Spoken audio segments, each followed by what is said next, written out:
오늘 우리에게 주시는 하나님의 말씀은 누가복음 15장 11절에서부터 32절까지의 말씀입니다. 여러분 개역개정에 나와 있는 화면에 있는 말씀과 제가 봉독하여 드리는 새 번역의 그 성경의 말씀을 한번 비교해 보시면서 말씀의 참뜻들을 더욱더 깊이 깨달아가는 시간 되었으면 좋겠습니다.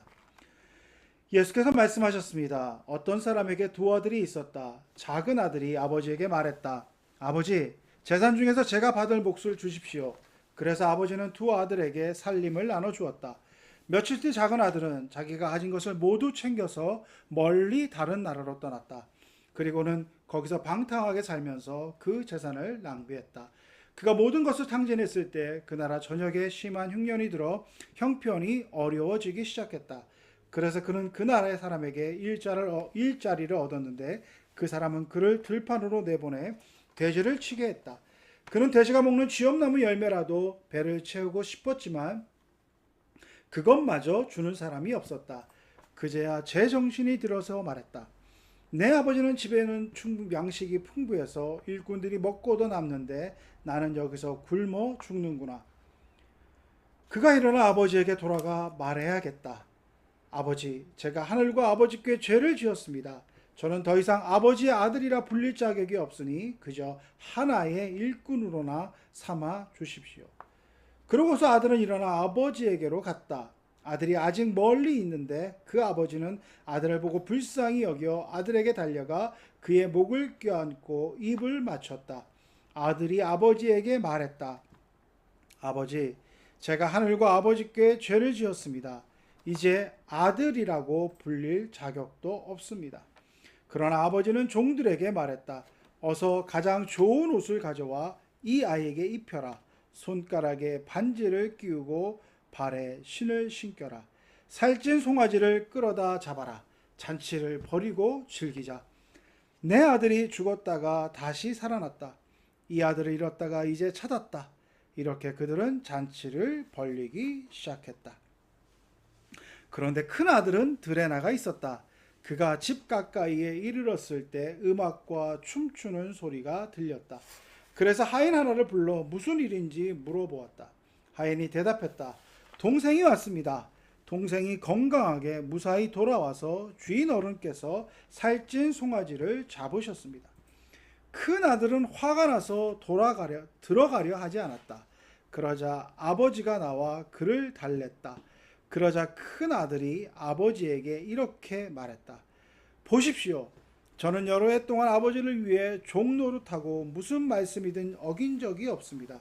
그런데 제게는 친구들과 함께 즐기라며 염소 새끼 한 마리도 주시지 않았습니다.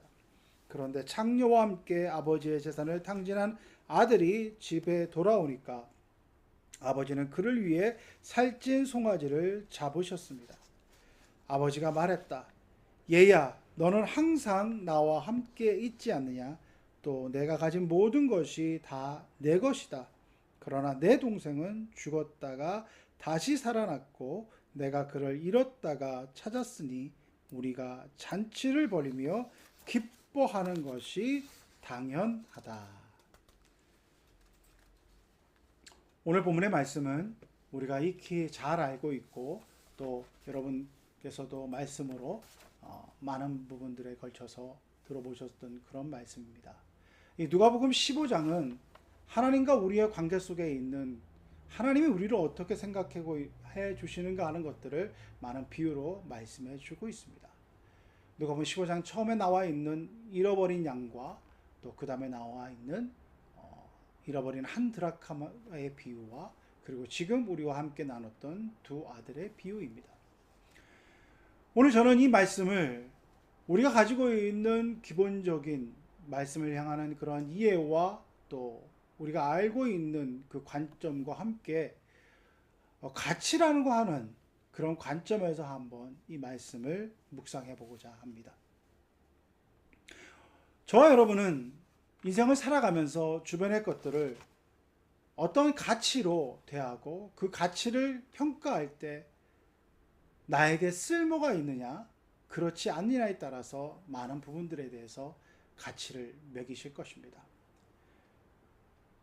저 개인적인 그런 기준뿐만 아니라 우리가 살아가는 삶의 여건과 현실 속에서도 그 사람의 가치라고 하는 것은 그 사람이 얼마나 그 사회와 그 공동체 속에서 또 그가 하고 있는 일 속에서 쓸모가 있느냐에 따라서 많은 부분의 가치를 평가받습니다.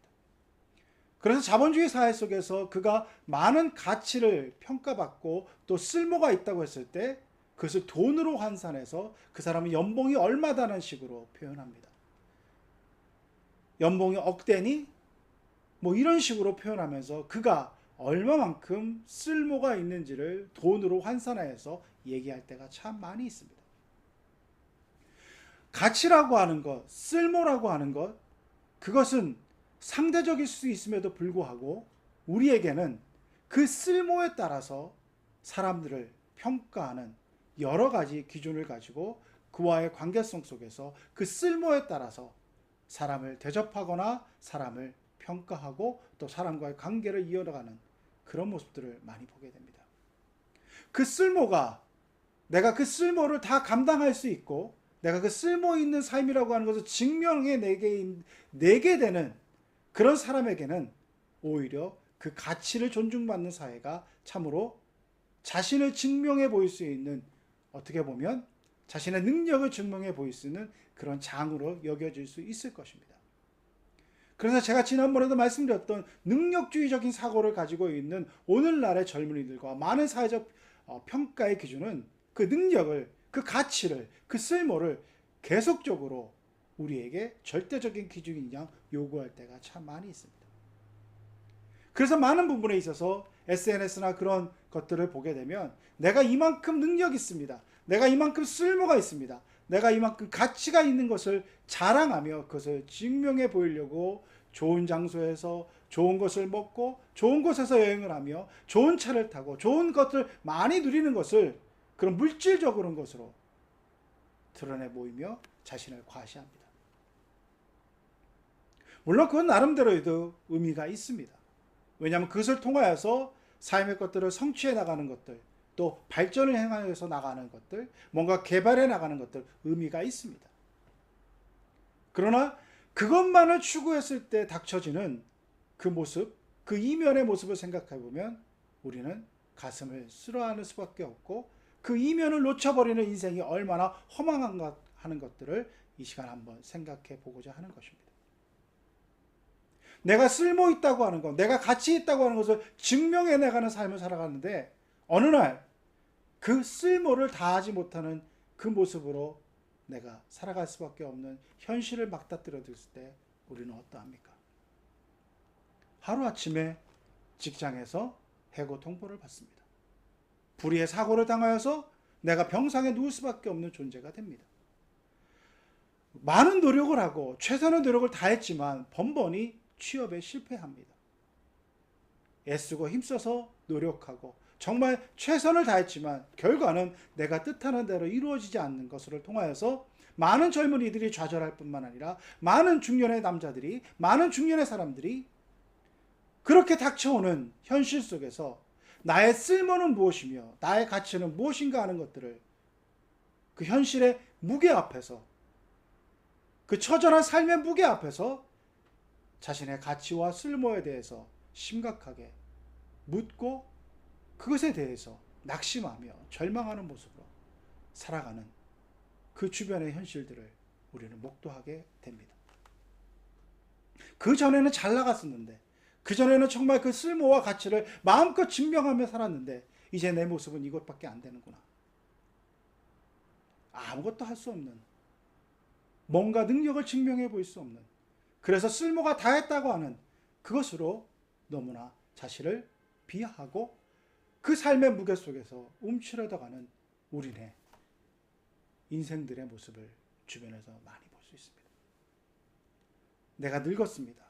내가 이제 나이 많아서 아무것도 할 수 없습니다. 자식들에게 짐만 되는 것 같습니다.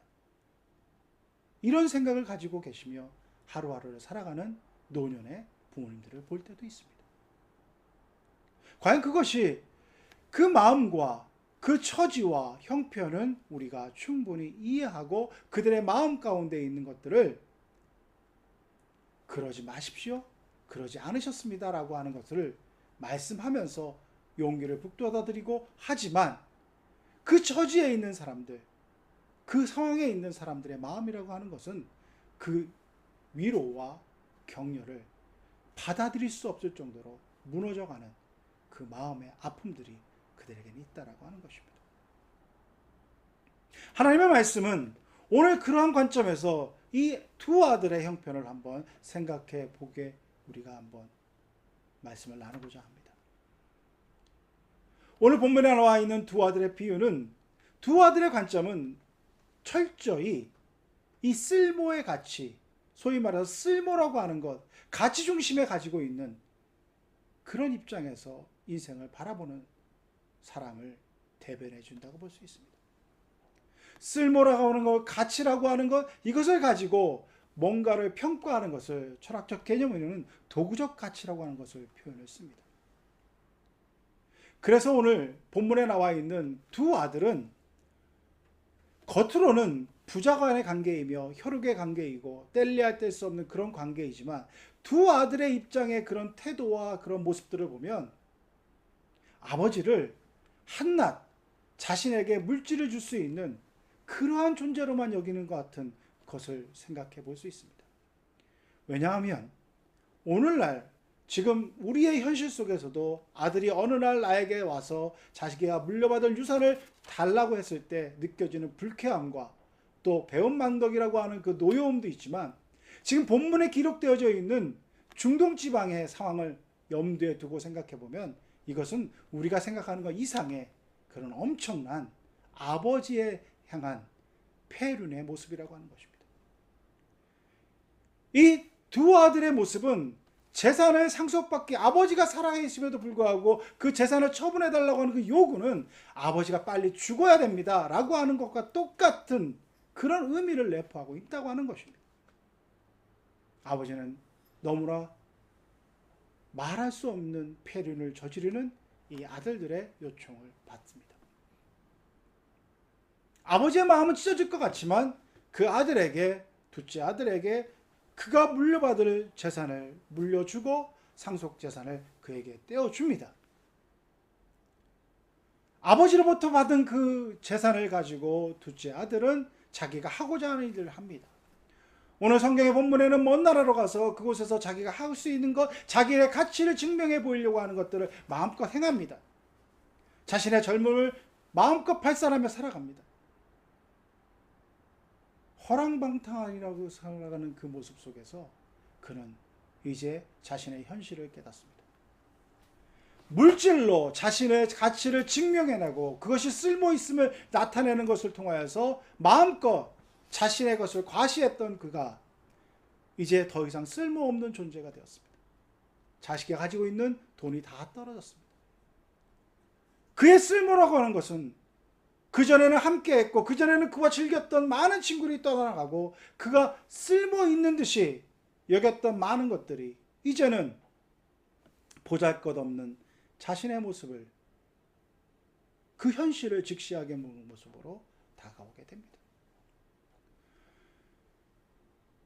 이 말씀이 기록되어져 있는 유대적인 풍습과 그 배경을 생각해 보면 돼지를 친다는 것, 그것은 부정한 동물을 가리키는 것이며 그 돼지가 치는 그 열매를 먹는 것, 쥐염 열매를 먹을 것도, 그것조차 먹을 것도 없다고 하는 것은 그의 처지가 얼마나 나락으로 떨어져 있나가는 것을 극명히 보여주는 비유입니다. 그는 인간으로서 가장 낮은 곳에 떨어질 수밖에 없는, 아무짝에나 쓸모없는, 가치의 기준으로 보면, 쓸모의 기준으로 보면 이제 그는 이 세상으로부터, 그 공동체로부터 버림받은, 완전히 버림받은 존재라고 하는 것을 보여주고 있다고 하는 것입니다. 둘째 아들은 깨달았습니다. 번뜩 정신이 들었다고 했습니다. 근데 오해하지 마십시오. 많은 분들이 착각하는데 그 둘째 아들이 회개했다고 생각하는데 회개하는 개념이 아닙니다. 그 나락에 떨어진 상황 속에서 이 살고자 하는 몸부림 속에서 그는 깨달았다고 하는 것입니다. 아버지 집에 가면 내가 살 수는 있겠구나. 그리고 가서 그가 아버지와의 관계 속에서 도구적 가치로서 아버지에게 행하는 얘기를 보시면 그가 얼마나 아버지와 부자의 관계를 어떻게 생각하는지를 볼 수 있습니다. 그는 아버지에게 갔습니다. 그리고 나서 이렇게 얘기합니다. 겉으로 외피상으로는 그의 처지를 너무나 잘 알고 있기 때문에 아버지 앞에 죄송스러운 마음으로 드리는 것 같은 그런 얘기지만 그 본질을 보면 그는 그의 가치를 아버지와 아들의 속에서의 관계로 생각하는 것이 아니라 어떻게 하든지 자신의 쓸모를 증명해 보이려고 하는 도구적 가치 속에서 아버지와의 관계를 생각하고 있음을 보여줍니다. 그는 이렇게 얘기합니다. 내가 아버지의 아들이라고 분리받을 수도 없는 존재입니다. 이제 종으로서 내가 쓸모를 증명해 보이겠습니다. 종으로서 내가 맡겨진 일을 하면서 아버지에게 함께하며 살아가 나가겠습니다. 나의 쓸모라고 하는 것, 나의 가치라고 하는 것은 내가 일하면서 이제 보여드리겠습니다. 오늘을 살아가는 현대인의 삶의 가치라고 하는 것은 이러한 도구적 가치 속에서 살아갈 때가 너무나도 많이 있다고 하는 것입니다. 그러나 아버지의 마음은 그렇지 않았습니다. 아버지의 마음은 그가 아버지의 마음이 찢어질 듯 괴롭히는 그 마음 속에서 정말 패륜을 저지른 그 아들이지만 그가 돌아왔을 때 너무나도 남다운 모습으로 그가 돌아왔을 때 그 아버지는 그 아들의 쓸모와 그 아들의 쓰임을 생각하는 것이 아니라 아들이기 때문에 아들이라고 하는 그 절대적 가치, 그 무엇과도 비교할 수 없는 그 절대적 가치를 생각했기에 그 아버지는 그를 껴안고 그에게 다시 반지를 끼워줬습니다. 반지를 끼워줬다고 하는 것은 단순한 반지를 의미하는 것이 아닙니다. 영화에서 보셨듯이 그 고대 중동에서는 그 반지는 인감을 얘기하는 것입니다. 재산에 처분할 수 있는 그 의미를 가지고 있다고 하는 것입니다. 다시 그 아들의 지위를 회복시켰다고 하는 것입니다. 그 아들은 내가 종으로 살겠습니다라고 하는 그 고백하는 아들에게 도구적 가치로 접근하는 그 아들에게 아버지는 무슨 말이냐? 너는 그 존재 자체로 귀한 내 아들이라고 하는 것을 그렇게 보여주고 계시다라고 하는 것입니다. 하나님은 절대적 가치로 우리를 바라보신다고 하는 것입니다. 오늘 놓치지 말아야 될 것은 그 큰 아들의 태도입니다. 우리가 많은 부분에 있어서 둘째 아들의 그런 모습 속에서만 생각을 하고 있는데 큰 아들의 모습을 보면 더더군다나 우리의 현실을 더욱더 정말 참담한 심정으로 바라볼 수밖에 없는 것을 큰 아들의 태도로 보여줍니다. 큰 아들은 이렇게 얘기합니다. 그 멀리서 잔치가 벌려지는 왁자지껄하는 소식을 듣고 하인에게 묻습니다. 이게 무슨 일이냐? 당신의 동생이 돌아왔습니다. 큰 아들은 둘째 아들이 아버지에게 재산의 상속권을 달라고 했을 때 제정신이 있는 아들이었다면, 당시 중동의 그 문화적인 것을 안 아들이었다면 그 둘째 동생을 심히 꾸짖어야 되고 네가 이게 무슨 짓이냐 라고 그 동생을 질책해야 됨에도 불구하고 그 또한 아버지와의 관계를 도구적 관계로 봤습니다. 나에게 물질을 줄 수 있는 분, 어떻게 보면 이제 동생이 상속을 받아서 나가게 되면 그 동생의 것들을 나중에 더 많이 차지할 수 있을 수도 있고, 이런 계산적인 것을 지금 아버지와의 관계 속에서 첫째 아들이 하는 얘기를 통해서 보면 유추해 볼 수 있습니다. 첫째 아들은 아버지에게 이렇게 항변합니다. 아버지, 나는 아버지에게 종초로 일했습니다. 그리고 종초로 일하면서 맡긴 일들을 다 감당했습니다. 그런데 아버지는 나에게 염소 새끼 한 마리라도 주셨습니까? 친구들과 이거 이렇게 먹고 즐기라고 한 적이 있으십니까? 첫째 아들 또한, 아니 어떻게 보면 첫째 아들이 더 아버지의 마음을 아프게 했을 수도 있습니다. 아버지는 아들로서 그를 존중하며 아들과의 관계 속에 있었는데 첫째 아들이라고 하는 자가 둘째 아들을 정말 죽었다가 돌아왔다고 생각해서 기쁨으로 맞이하는 그 아버지의 마음은 생각지도 않고 아랑곳하지 않고, 나는 종처럼 아버지께 일을 하고 내 맡은 가치를 충분히 그렇게 증명해 보이고 하루하루를 성실하게 살았는데, 그런 나에게는 아무런 보상도 없었는데 어찌 저렇게 허랑방탕하게 살다 돌아온 아들에게 이것을 해줄 수 있습니까? 그 또한 도구적 가치로서의 아버지와의 관계를 생각했다는 것입니다. 어떻게 보면 우리의 마음이랄 수 있습니다. 내가 남들보다 더 가치를 증명해 보이며 살았습니다. 내가 남들보다 더 쓸모 있다고 생각하는 그런 삶을 살지 않았습니까? 세상에 뿐만 아니라 교회 공동체 내에서도 내가 이만큼 더 남들보다 더 헌신하고 남들보다 더 하나님을 사랑하는 모습 속에서 살지 않았습니까? 그런 항변으로 하나님 앞에 나아가는 우리의 모습이 이 큰아들에게 모습 속에 보이지 않습니까? 저는 사실 이 큰아들의 모습 속에서 더 섬찟함을 느꼈습니다.